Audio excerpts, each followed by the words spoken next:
समय की बात है जब मनोज अपनी बेटी प्रीति के साथ हंसी खुशी रह रहा था। प्रीति की माँ का देहांत कुछ सालों पहले हो गया था। मनोज की अपनी किराने की दुकान थी और उसी से उनके घर का खर्चा चल रहा था। एक दिन मनोज की दुकान पर एक औरत सामान लेने आती है। उसका नाम मीना होता है। जी, मुझे कुछ सामान लेना था। हाँ, बोलिए ना। क्या चाहिए? जी, ये रही मेरी लिस्ट, आप ये सब दे दीजिए। मनोज सब सामान पैक करके उस औरत को दे देता है और औरत पैसे देकर चली जाती है। अब वो औरत रोज कुछ ना कुछ सामान लेने मनोज की दुकान पर आती रहती है।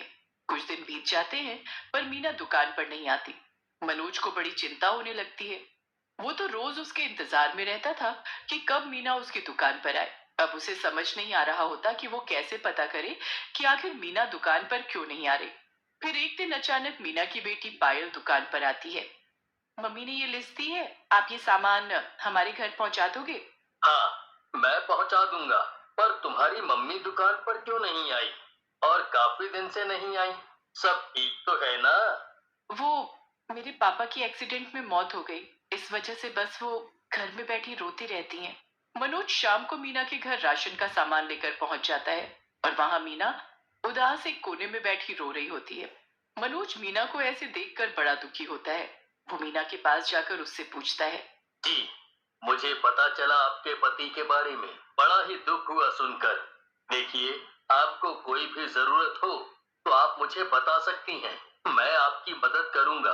आपका बहुत बहुत शुक्रिया, पर कब तक कोई हमारी मदद करेगा? हम माँ बेटी पता नहीं कैसे अकेले घर चलाएंगे। हमारा क्या होगा? नहीं नहीं, आप ऐसा ना सोचें। मैं हूं ना। मैं आपको राशन भिजवा दिया करूंगा। आप पैसों की जरा भी चिंता मत करना। बस फिर उस दिन से रोज मनोज मीना के घर खुद राशन लेकर पहुंच जाया करता था। एक दिन मनोज के मन में मीना से शादी करने का ख्याल आता है और वो उसे ये बात बोल भी देता है। मीना शादी के लिए मान जाती है और फिर दोनों शादी कर लेते हैं। उसके बाद मनोज मीना और प्रीति को अपने घर ले आता है। ये देख प्रीति हैरान रह जाती है। ये सब क्या है बाबूजी? ये कौन है? बेटी, ये तुम्हारी नई माँ है। और ये तुम्हारी बहन पायल। ये क्या बोल रहे हो आप? आप ऐसा कैसे कर सकते हो? आपने ऐसा क्यों किया? मैंने कभी नहीं बोला कि मेरे लिए आप माँ लेकर आ जाओ। आपने अपने बारे में सोचा और मेरी नहीं। मुझे ये शादी और ये लोग जरा भी मंजूर नहीं है। ये तो गुस्सा हो गई है। मेरा कमरा कौन सा है बाबूजी? देखो, इस घर में दो ही कमरे हैं। तो तुम प्रीति के कमरे में ही रहोगी। पर वो तो अभी इतने गुस्से में है, वो मुझे कुछ बोले ना। पायल प्रीति के कमरे में जाती है और प्रीति उसे देखकर चिल्लाने लगती है। तुम यहाँ क्या करने आई हो? अभी मैंने जो बोला सुनाई नहीं दिया था क्या? देखो, अब ये मेरा भी घर है। मैं आपसे यहीं रहूंगी। मुझे बाबूजी ने बोला है कि ये मेरा भी कमरा है और मैं इसी में सोऊंगी। बाबूजी? तुमने तो हद ही कर दी। मेरे बाबूजी को एक दिन में अपना बाबूजी बना लिया। बड़ी तेज निकली तुम तो। शाबाश। दोनों सौतेली बहनों में हमेशा लड़ाई होती रहती है। पायल तो हमेशा प्रीति से अच्छे से बात करने की कोशिश करती है, पर प्रीति हमेशा पायल से नफरत करती है। प्रीति हमेशा पायल को इतना परेशान करती है कि वो उसका कमरा छोड़कर भाग जाए। एक दिन की बात है जब मनोज के दोस्त के बेटे की शादी होती है। मनोज और मीना शादी में चले जाते हैं और दोनों बहनें अकेली घर में रह जाती हैं। प्रीति को बड़ा ही गुस्सा आ रहा होता है। वो सोचती है कि कैसे भी करके आज वो पायल का खेल ही खत्म कर दे। वो कुछ तरकीब सोचती है। पायल अपने कमरे में होती है कि तभी प्रीति रसोई में मिट्टी का तेल फैला देती है। उसके बाद वो घर की लाइट भी बंद कर देती है। अरे, ये लाइट कैसे चली गई? हाँ, चलो कोई नहीं, रसोई से मोमबत्ती जलाकर ले आती हूँ। पायल रसोई में जाकर जैसे ही माचिस की तिल्ली जलाती है, वैसे ही आसपास आग लग जाती है। पायल उसमें जलने लगती है। दूसरी तरफ प्रीति बड़ी खुश हो रही होती है कि अब पायल का खेल खत्म। वो चुपचाप घर से बाहर भागती है, पर मनोज दरवाजा बाहर से बंद करके गया होता है। प्रीति घबरा जाती है। पूरा घर आग पकड़ लेता है।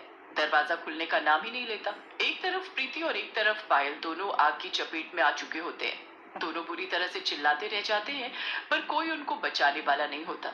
दोनों बुरी तरह जलकर मर जाती हैं। जब मनोज और मीना घर आते हैं तो लोग घर की आग तो बुझा चुके होते हैं, पर प्रीति और पायल को बचा नहीं पाते। मनोज और मीना बहुत रोते हैं और उनको समझ ही नहीं आता कि आखिर घर में आग लगी कैसे। पर उनकी बेटियां चुड़ैल बन जाती हैं। प्रीति, तू तू चुड़ैल तो मुझे तुझको बनाना था, पर बाबूजी की वजह से मैं फंस गई। वरना आज तू चुड़ैल होती और घर में मैं मजे से रहती। क्या मतलब है तेरा? क्या घर में जो आग लगी उसमें तेरा हाथ था। अब तो तू मेरा क्या ही बिगाड़ सकती है, तो बता ही देती हूँ। हाँ, मैंने घर में मिट्टी का तेल फैलाया और लाइट बंद की, पर दरवाजा बाहर से बंद होने के कारण मैं बाहर नहीं जा पाई और तेरे साथ ही फंस गई। दूसरे का बुरा करेगी तो खुद के साथ भी बुरा ही होगा। अब तूने मेरे साथ ऐसा करके क्या हासिल कर लिया? मैं तो मरी ही, पर तू भी मेरे साथ मर गई ना। पता नहीं तुझे मुझसे क्या दुश्मनी थी जो तू इस हद तक गिर गई। दुश्मनी तो मुझे तुझसे आज भी है, तुझसे क्या तेरी माँ से भी है। पर मैं तेरी माँ को परेशान करती तो बाबूजी उसकी बात को सच ही मानते। तेरी बात तो हमेशा मैं झूठी साबित कर ही देती थी। मरने के बाद भी दोनों सौतेली चुड़ैल बहनों की लड़ाई खत्म नहीं होती। प्रीति पायल को मारने के बाद अब उसकी माँ को मारने का सोचती है। रात को जब मीना अपने कमरे में सो रही होती है, तब प्रीति चुपके से उसके कमरे में जाती है। वो इधर उधर देखती है कि कैसे वो मीना को मार डाले। फिर उसकी नजर ऊपर पंखे पर जाती है। इसके ऊपर ये पंखा गिरा देती हूँ, ये मर भी जाएगी और किसी को पता भी नहीं चलेगा। प्रीति पंखे की तरफ देखती रहती है। पंखा जोर जोर से घूमने लगता है और बस खुलकर नीचे गिरने ही वाला होता है कि वहां पायल आ जाती है और अपनी माँ को मरने से बचाती है। ये तूने अच्छा नहीं किया समझी। आज तूने अपनी माँ को बचा लिया, पर कब तक बचाएगी? प्रीति वहां से गुस्से में निकल जाती है। उसके बाद पायल भी चली जाती है।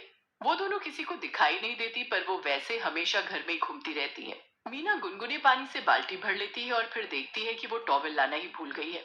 वो बाहर जाकर टॉवेल लेकर आती है, पर इतने में प्रीति उसकी बाल्टी का पानी बदल देती है। गुनगुने पानी की जगह वो बाल्टी में बिल्कुल गर्म खौलता पानी भर देती है। अब आएगा मजा। अब जैसे ये पानी अपने ऊपर डालेगी, इसकी सारी खाल निकल जाएगी। बड़ी खूबसूरत समझती है ना अपने आप को, अब चलेगा पता। प्रीति को बाथरूम से बाहर आते हुए पायल देख लेती है। उसे समझ आ जाता है कि प्रीति कुछ न कुछ गड़बड़ करके आई है, पर क्या उसे ये समझ नहीं आ रहा होता। वो जल्दी से बाथरूम में जाती है, पर वहां सब ठीक लग रहा होता है। पायल भी बाथरूम से वापस आ जाती है। उसके बाद मीना टॉवेल लेकर नहाने जाने लगती है कि तभी पायल को ध्यान आता है कि अंदर पानी की बाल्टी तो उसने चेक ही नहीं की। वो जल्दी से भागती है और देखती है कि पानी एकदम खौलता हुआ है। वो जल्दी से पानी की बाल्टी लुढ़का देती है। अरे, ये बाल्टी का पानी कैसे लुढ़क गया? अजीब बात है, अभी तो ठीक से रखी थी। मीना दूसरा पानी भरकर नहा लेती है। पायल गुस्से में प्रीति के पास जाती है और उस पर चिल्लाती है। आखिर क्या परेशानी है तुम्हें? तुम क्यों माँ और बाबूजी को चैन से नहीं रहने देती? मैंने तो अपने बाबूजी के साथ कुछ किया ही नहीं। मुझे तो तुम्हारी माँ से दिक्कत है। मैं तो तुम्हारी माँ को मारना चाहती हूँ। उससे क्या मिल जाएगा तुमको? एक बात बताओ, तुम्हारे बाबूजी और मेरी माँ अकेले थे। उन्होंने शादी करके कोई गलती तो नहीं की। आखिर उनको भी कोई सहारा चाहिए था। अगर हमारी शादी हो जाती तो किसके सहारे रहते वो दोनों? अभी भी प्रीति अपनी हरकतों से बाजी आने को तैयार नहीं होती। एक दिन मनोज कुछ काम से बाहर जा रहा होता है। मीना अपने लिए खाना बनाती है, पर चुपके से प्रीति उसमें जहर मिला देती है। वो बड़ी खुश होती है कि आज मीना का आखिरी दिन है। मीना खाना लेकर टेबल पर खाने बैठती है। एक पहला टुकड़ा तोड़कर मुंह में डालने वाली होती है कि तभी दरवाजे की घंटी बजती है। सामने मनोज बड़ी बुरी हालत में खड़ा होता है। उसके सर पर पट्टी होती है। अरे, ये आपको क्या हुआ? ये इतनी चोट कैसे लगी आपको? बस रास्ते में एक ट्रक सामने से आ गया। मैं बड़ी बुरी तरह साइड में जाकर गिरा। वो तो शुक्र है इस भले आदमी का जिसने मुझे हॉस्पिटल पहुंचाया और मेरी जान बच गई। प्रीति अपने बाबूजी की ऐसी हालत देख घबरा जाती है। मीना मनोज को आराम से टेबल पर बिठाती है। सब एक साथ बैठ जाते हैं। हमने खाना नहीं खाया। अगर आप लोग बुरा ना माने तो क्या मैं ये खाना खा सकता हूँ? मुझे बड़ी भूख लग रही है। सुबह से भूखा हूँ। अरे, इसमें तो जहर है, ये आदमी खाते ही मर जाएगा। वो आदमी मजे से खाना खाने लगता है, पर उसे कुछ भी नहीं होता। ये देख प्रीति बड़ी हैरान हो जाती है। प्रीति उस आदमी के पीछे पीछे जाती है तो देखती है कि वो आदमी दरअसल पायल है। प्रीति को अपने ऊपर बड़ी शर्मिंदगी होती है कि उसने जिस पायल की माँ को मारने की कोशिश की, उसी ने उसके बाबूजी को बचाया। वो तुरंत पायल को आवाज देती है और उससे अपने किए की माफी मांगती है। उसके बाद दोनों सौतेली चुड़ैल बहनें हमेशा के लिए अपनी दुनिया में